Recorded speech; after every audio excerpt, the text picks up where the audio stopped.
12ই ফেব্রুয়ারি জাতীয় নির্বাচনে ইনশাআল্লাহ সাধারণ ভোটাররা ধানের শীষের পক্ষে তাদের রায় প্রদান করে দেশ সেবা করার সুযোগ দিবে বলে আমি অত্যন্ত আশাবাদী। কাজেই আগামী জাতীয় নির্বাচনকে সকল বিতর্কের ঊর্ধ্বে উঠে সুষ্ঠু এবং অবাধ নিরপেক্ষ করার জন্য কেউ কেউ হয়তো অপচেষ্টা চালাতে পারে, এটা যাতে একটি বিতর্কিত নির্বাচনের মধ্যে করতে পারে কিনা সেই বিষয়ে। কিন্তু আমি এখানকার মানুষের যে সত্যিকে স্বতঃস্ফূর্ত উপস্থিতি এবং তাদের যে সমর্থন, এটাতে আমি আশাবাদী। এই কারণেই ষড়যন্ত্রকারীরা ষড়যন্ত্র করতেই পারে, কিন্তু জনগণের সামনে এই ষড়যন্ত্র টিকবে না।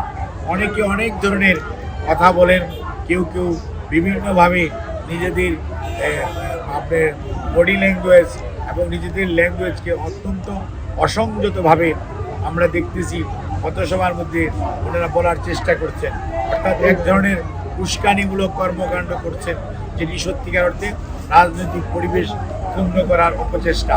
আমি মনে করি ধানের শীষের নেতা কর্মীরা অত্যন্ত সুশৃঙ্খলভাবে সাধারণ মানুষকে ঐক্যবদ্ধ করে আগামীর বাংলাদেশ তারেক রহমানের নেতৃত্বে করার জন্য যে জনজোয়ার সৃষ্টি হয়েছে সেটিকে ধরে রাখবে এবং জনগণকে সাথে নিয়ে 12ই ফেব্রুয়ারি ভোট বিপ্লবের মাধ্যমে ধানের শীষের বিজয় সুনিশ্চিত করবে এই হাকিমপুর পৌরসভার এবং এই জনপদের মানুষ।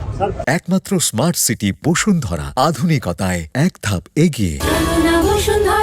নির্বাচনের পরিবেশ আজ পর্যন্ত যেটি আছে সেটিকে খুব খারাপ বলবো সেটি না, তবে এখানে আমরা দেখতে পাচ্ছি যে নির্বাচন কমিশন তারা নোটিশ দিয়েছেন যে রং বেরঙের 4 রঙের ফেস্টুন করা যাবে না বা ব্যানার লাগানো যাবে না, শুধু সাদা কালো করতে হবে।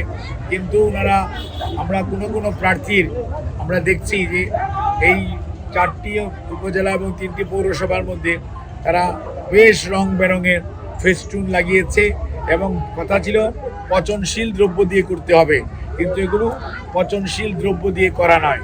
এ ব্যাপারে নির্বাচন কমিশনের স্থানীয় সহকারী রিটার্নিং অফিসার এবং জুডিশিয়াল ম্যাজিস্ট্রেটরা কী দায়িত্ব পালন করে আমরা এগুলো দেখতে চাই, যে ওনারা কি অভিযোগের জন্য বসে থাকে না ওনারা সত্যিকার অর্থে স্বপ্রণোদিতভাবে কোনো দায়িত্ব পালন করে, এটি এখন দেখার বিষয়। তাহলে বোঝা যাবে যে নির্বাচন কমিশনের স্থানীয় কর্মকর্তারা কতটুকু দায়িত্বশীল আচরণ করছেন, কতটুকু নিরপেক্ষভাবে তাদের দায়িত্ব পালন করছেন।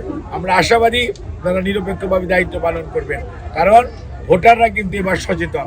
ভোটাররা কোনো অবস্থাতেই ওনাদেরকে কোনো দিকে হেলে পড়ার সুযোগ দিবে বলে আমি মনে করি না।